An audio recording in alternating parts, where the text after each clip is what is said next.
Maayong hapon mga igsoon, baling tambuka sa pagkaon sa ato ang mga baka karon da. Tungod ining sige nang ga ulan-ulan no. No, tanaw bugo na oh. Baling tambuka no.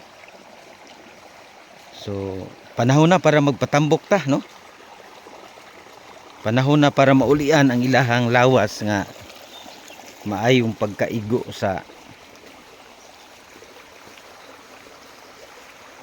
taas-taas pod na init no. Balin tambuka. Pero dili nimo siya angay nga biyaan mga igsoon kay bakilid ning dapita no. Basig mabitik unya, mahikog, makarne norte no. Sa pod. So bunda kay sila sa pagkaon no. Ato rang atangan nya pagka hurot-hurot ani, ato na po silang higot para ugma na pod.